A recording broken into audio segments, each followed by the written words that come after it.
The difference between people who save $10,000 and those that don't isn't income, willpower, marital status, or luck. It's avoiding these 5 mistakes that the financial gurus just really aren't talking about. If that interests you, stick around because this is going to be a good one. If you're new to my channel, welcome. My name is Carrie Stone, and this is Carrie On, where we talk all things money, movement, and mindset. And today, we're talking money because not long ago, I released a video about how to save $10,000 fast. And I've been receiving questions and comments from viewers just like you who are having a challenge with saving that much money. And many of you think you can't do it, but I'm here to tell you, you can. As I read all of your comments, I couldn't help but to make a follow-up video highlighting all of the things that I had to change in my life in order to not only save that $10,000 for my daughter's wedding, but also to control my spending, change the way I viewed money, and secure my retirement after I had lost everything in the 2008 market crash. So here are the 5 mistakes that people make when trying to save $10,000, starting with number 1. They have no plan. Plans provide structure and clarity, and they give us a roadmap for achieving our desired outcomes. A plan helps an individual to stay focused, motivated, and accountable, which increases your likelihood for success. Without a plan, goals just remain an abstract idea, which really makes it difficult to translate that vision into the reality that you want, which is $10,000. So the first thing you need, I hate to say it, but you need a budget. You gotta know what's coming in and what's going out. When I started budgeting and tracking my numbers weekly, it completely changed my perspective on money. It was quite powerful for me, and it changed how I spent and what I spent on. Did you know that only 32% of Americans have a written budget? The second thing you have to do under your planning is track. You have to track your spending. If you don't track it, you have no idea how much money is being wasted. And I'm going to tell you, no matter how frugal you think you are, you're wasting somewhere. People who track their spending are 3 times more likely to achieve their saving goals. Tracking your spending is a fundamental step towards achieving financial stability and realizing your financial goals. While this might seem like an extra chore, I get it. The benefits you'll get from tracking are significant, and it will empower you to make more informed decisions and ultimately achieve a healthier financial life. And finally, under planning, you need to break down your goal over the devoted amount of time that you're giving it. So let's just say you want to save $10,000 in the next year. Well, you need to break that down. 10,000, that just seems too far-fetched for most people. So break it down into something you can really chew on. So if you break $10,000 down over a year into months, that's $833 a month. Break that down into days, and that's $28 a day. I round it to 30 because I like to round numbers. But let's just assuming it's $30 a day. When you break that goal down into that bite-sized piece, suddenly it's attainable. You're going to achieve that $10,000 goal $30 bites at a time. Think back to the last thing you wasted $30 on. Did you need it? Did it totally transform your life? $30 at a time will get you to your $10,000 goal. Once you start thinking about your goal in terms of $30 segments, it will change how you spend money. Trust me, it will change how you spend money. The second mistake people make when trying to save $10,000, they have no foundation.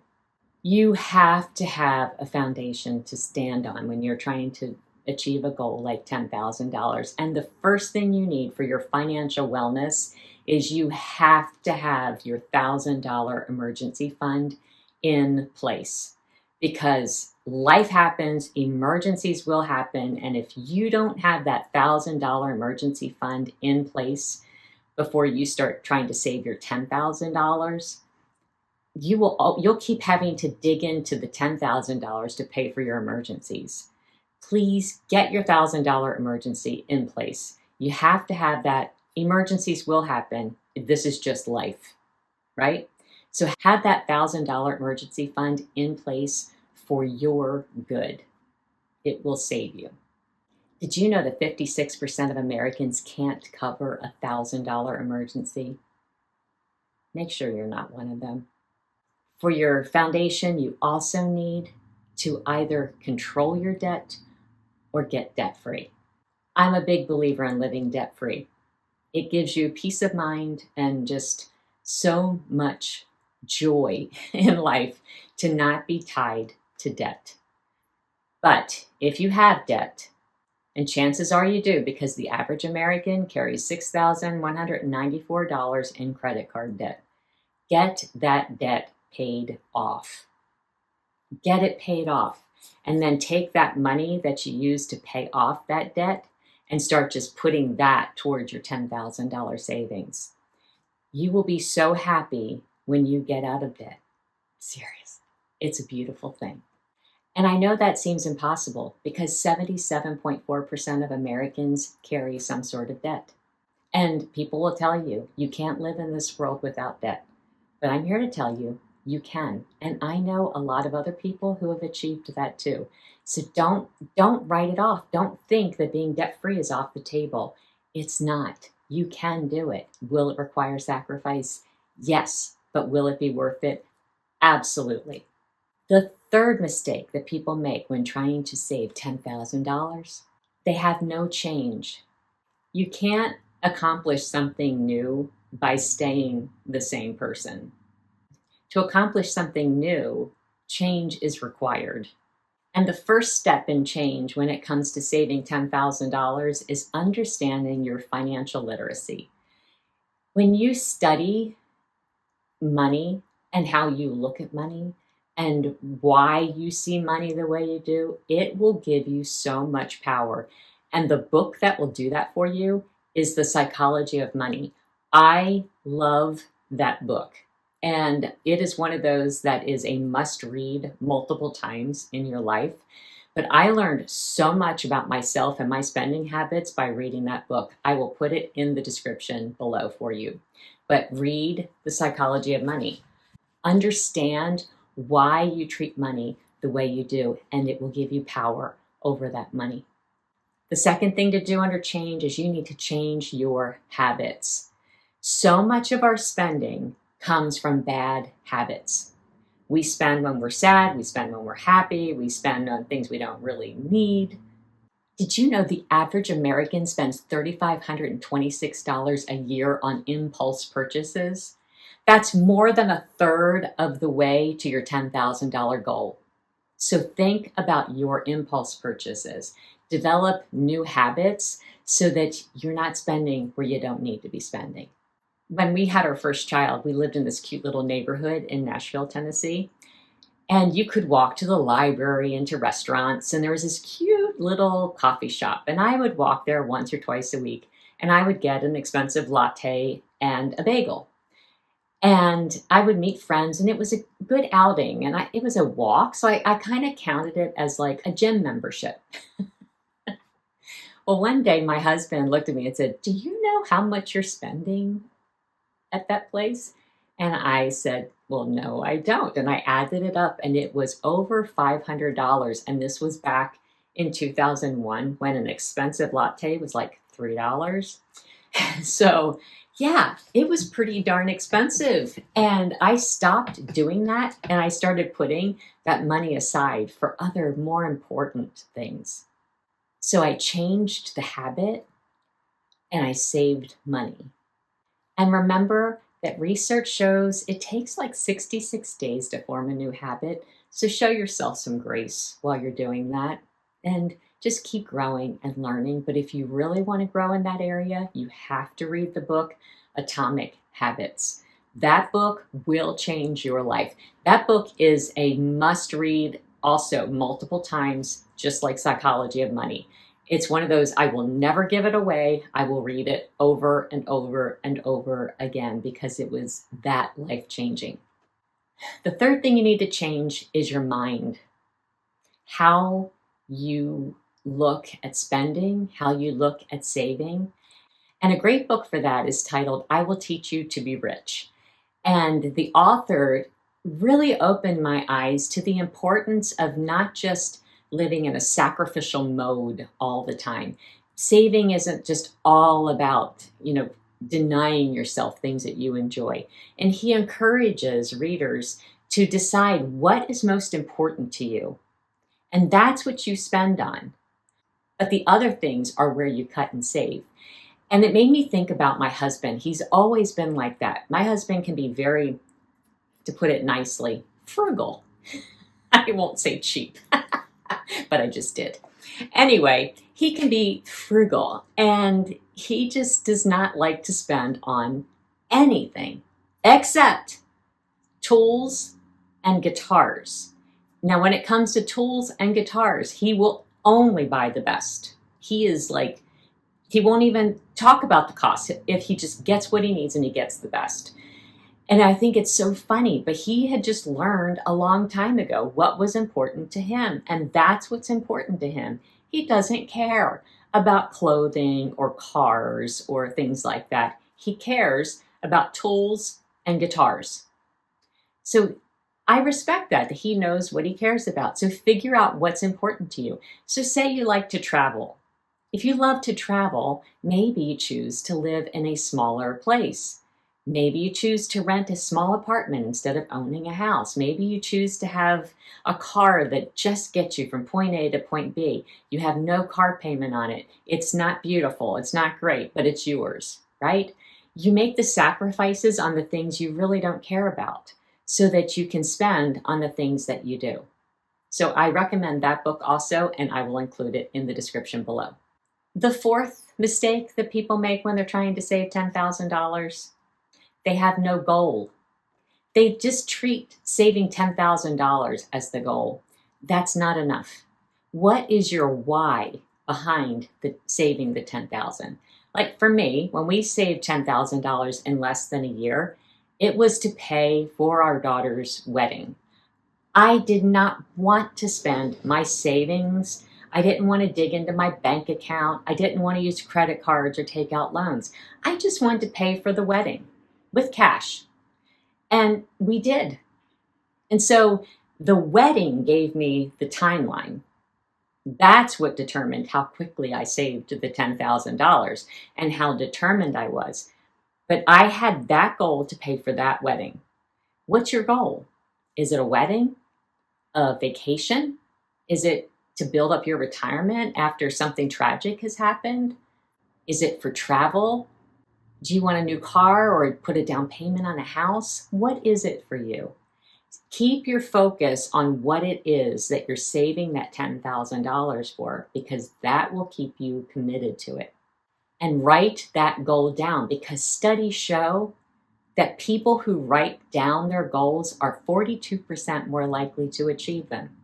So write it down. If you can take a picture of it, take a picture of it. Hang it up, look at it, think on it, focus on it, and remind yourself every time you make a sacrifice for that thing, you just remind yourself what you're doing it for. I found a quote by Fitzhugh Dodson that said this: "Without goals and plans to reach them, you are like a ship that set sail with no destination." Never set sail without a destination. When you're taking on this big task of saving $10,000, have a purpose, have a goal, have a very clear why. In order to save $10,000, you have to be reaching for something that is just bigger than you. And remember, where there's no goals, there's no progress. And the fifth mistake that people make when they're trying to save $10,000, they have no consistency. Saving money is like losing weight. You can't overconsume one day and then expect to have results the next. It's just not going to happen. Consistency is key. When you have a set date for saving, that will help with your consistency. Be determined to hit that goal. I've been living this for the last 2 weeks. I got determined that I was dropping this 10 pounds that I had gained over the last couple months, and I was not taking it on vacation with me. And I got so determined and so consistent that as of this morning, I was down 6 pounds in less than 2 weeks because I am being consistent. Do I want more to eat? Yes, I do. Do I want to eat that little ice cream cluster thing I have in the freezer? Yes, but I'm not going to do it. Do I want a glass of wine? Absolutely, but I'm not going to have it. I am so determined to lose this weight before I leave for vacation that I am being consistent. I'm exercising, I'm eating right, I'm sleeping right, I'm doing all the things I need to do because it's that important to me. And that's the determination you have to have when you're trying to save $10,000. You have to be just so committed to it. I remember doing this for my daughter's wedding. I would see something that I wanted, and I'd be like, oh, I really want that. And nope, no, that's $120 towards the fund. No, you can't have that. So consistency is key. And then don't make excuses. Just don't. Don't excuse yourself. I deserve this. I've worked really hard this week. No, you deserve the $10,000. That's what you deserve. Don't cheat yourself because you had a rough week. Don't cheat yourself because you really want that new pair of shoes. Keep your eyes on the prize. Stay focused. Stay consistent. You will be so happy that you did it. It will make you feel so good. You want to talk about a dopamine hit? That will be a dopamine hit. Much bigger than the $120 shoes. The dopamine hit you'll get when you save $10,000, that's worth the sacrifice. And practice delayed gratification. You know what? You can get the new shoes after you save the $10,000, but not with the $10,000. You can do that later. Let that be your reward after you save your $10,000. You can get that thing that you really wanted that you kept denying yourself. Go celebrate. That's awesome. Just learn delayed gratification. If you've made any of these 5 mistakes, don't worry. I did too. Drop a comment below telling me which one of these mistakes hit home the hardest. And I'll personally respond with one specific action you can take this week to get back on track. Now, at the recording of this video, I am 1 month away from my 1-year anniversary on YouTube. Yay! And I'm pretty excited. Well, through this last year, you guys have had a lot of questions for me.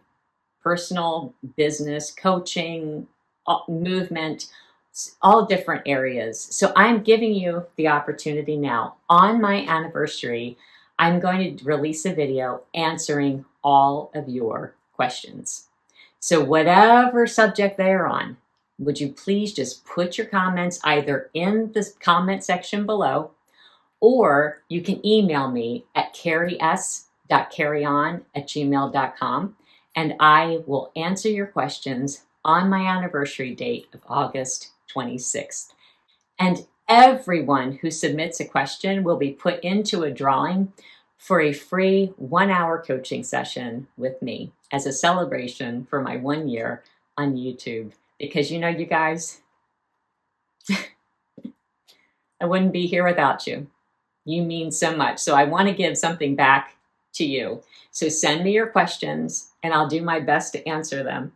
And I just can't wait to hear what it is you want to hear from me. So put your questions in the comment below and I will be so excited to do that video. Please remember to hit that like button. And if you have not subscribed yet, well, I have to ask, what are you waiting for? Hit that subscribe button. And if you want to know more details about how to save that $10,000, you can check out this video right here. And until next time, don't give up on your dreams. You have a purpose in being here, and I can't wait for you to save that $10,000. So until next time, carry on.